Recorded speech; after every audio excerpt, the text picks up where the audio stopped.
സുഭാഷ് ചോദിച്ചത് ശരിയാണ്. എന്തുകൊണ്ട് ഡിജിറ്റൽ മാർക്കറ്റിംഗ് ചെയ്യണം? വേറെ ഒരുപാട് കോഴ്സസ് ഉണ്ടാകുമ്പോൾ ഡിജിറ്റൽ മാർക്കറ്റിന്റെ പ്രസക്തി എന്തെന്നില്ല. ഒരുപാട് ഗുണങ്ങൾ ഡിജിറ്റൽ മാർക്കറ്റിങ്ങിനുണ്ട്.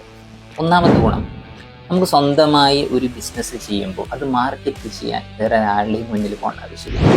അതായത് ഇന്ന് ട്രഡീഷണൽ മാർക്കറ്റിങ്ങിനപ്പുറത്ത് ഡിജിറ്റൽ മാർക്കറ്റിങ്ങിലേക്ക് എല്ലാ കമ്പനികളും ഷിഫ്റ്റ് ആകുമ്പോൾ എങ്ങനെയൊക്കെ നമ്മളുടെ കമ്പനികൾ മാർക്കറ്റ് ചെയ്യാമെന്ന് കൃത്യമായിട്ടുള്ള ഒരു ബോധവും കൃത്യമായിട്ടുള്ള ഒരു സ്കെച്ചും നമുക്ക് കിട്ടും. ഒന്നാമത്തെ കാര്യം.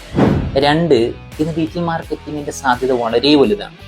കാരണം എല്ലാ കമ്പനികളും ഒരു ട്രഡീഷണൽ മാർക്കറ്റിംഗ് വേകളിൽ നിന്ന്, അതായത് പണ്ട് കുറേ പത്രത്തിൽ പരസ്യം കൊടുക്കാൻ ഫീസ് അടിക്കുക, ഫ്ലെക്സ് അടിക്കുക, ആ രീതിയിലേക്കുള്ള ഒരു ട്രഡീഷണൽ സിനിമയിൽ ആഡ് കൊടുക്കുക, അത് മാറി ഇന്ന് എല്ലാവരും ഇൻസ്റ്റഗ്രാമിലും ഫേസ്ബുക്കിലും യൂട്യൂബിലും സ്ക്രോൾ ചെയ്തുകൊണ്ടാണ് അവരുടെ ജീവിതത്തിൻ്റെ ഒരു വലിയ ഭൂരിഭാഗം സമയം ചിലവാക്കുന്നത്. അപ്പോൾ അവരൊക്കെ ട്രഡീഷണൽ മാർക്കറ്റിൽ നിന്നും ഈ ഒരു ഡിജിറ്റൽ മാർക്കറ്റിംഗിലേക്ക് മാറിയതുകൊണ്ട് എല്ലാ കമ്പനിക്കും ഒരു ഡിജിറ്റൽ മാർക്കറ്റിംഗ് ടീം തന്നെ ഉണ്ട്.